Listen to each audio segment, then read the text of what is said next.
Channel 13 Eyewitness News at 6 o'clock.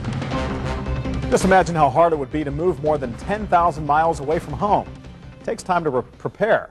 And the rare African southern white rhinos destined for the Indianapolis Zoo are in that process right now. Park rangers are holding the rhinos in Kruger National Park. That's in northeastern South Africa. Last month, photographer Steve Starnes and I traveled to South Africa, where we were the first American journalists allowed to record the transition of white rhinos out of Africa to the United States.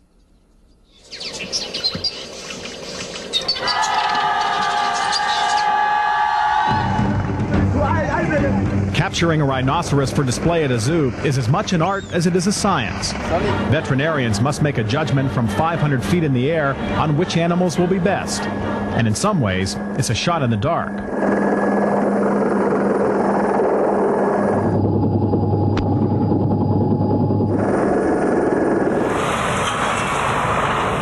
The real work begins after they fire the anesthetic dart that brings the rhino down. They use powerful drugs, so the animal's health must be carefully managed. A blindfold keeps it calm as veterinarians do the initial field medical tests. Just the first bit of careful observation the rhinos will be under before they come to the U.S. A rhino is very adaptable to various areas. As long as there's good grass, they do fine, especially a white rhino. Hours after the capture, the rhinos come here. An acclimatization center known as a boma.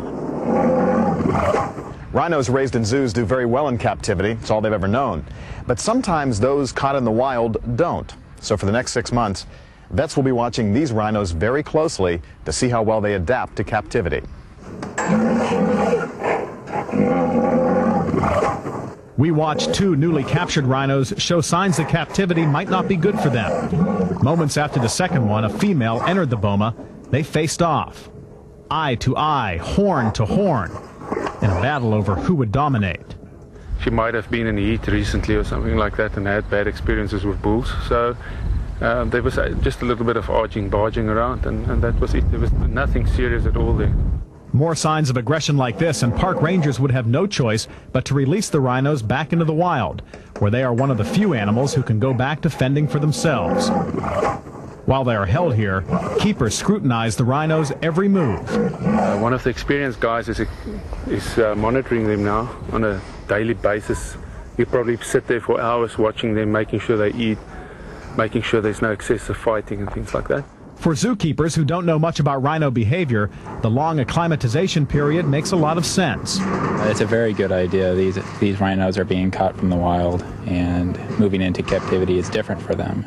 Jeff Peterson will manage the rhino exhibit when the animals come to Indianapolis. We would like animals who are very comfortable in captivity, and a male who will be a good breeder. If all goes well, the rhinos captured here will be the first generation of a thriving herd at the Indianapolis Zoo. But pleasing zoo customers is only part of Indy's rhino plan. And we feel that we can do for rhinos what we did for the African elephant, which is perfect artificial insemination techniques. That gets to the heart of modern conservation theory, that it's not enough to just protect endangered animals in the wild, you must breed them in captivity at the same time. We need to have our population of rhinos spread throughout the world so that one catastrophic event, disease or whatever, will not decimate the population. When the rhinos do come to Indianapolis sometime in 2002, the zoo will display them here, in the area occupied right now by the elephants. They'll be relocated to a new $10 million display that will allow the zoo to more than double its elephant herd in the coming years. Things have never been better for the zoo, and sometimes things just break that way, but you also have to figure that we've worked for the better part of a decade to perfect artificial insemination in elephants, so it wasn't like it happened overnight, and I think the successes are just building on one another, and that's an exciting feeling. It's not quite so exciting to some other groups, though. People for the Ethical Treatment of Animals, or PETA, says the captive breeding program is merely an excuse to put rhinos on display and make more money by attracting more visitors to the zoo. But the Indianapolis Zoo, in any case, plans to take in the rhinos by the end of 2002 and then put them on public display by the spring of 2003. So where will they go in the meantime? Well, they're still negotiating with a couple of different places, maybe Florida, maybe Texas, but they are going to have to go somewhere for about a year and a half, maybe 2 years before the zoo here is ready to take them. All right, good series. Thank you. Thank you. Well, tonight and tomorrow, people are hitting the road to see their families. Let's take a live look from Chopper 13 right now. This is I-465 where it meets I-65.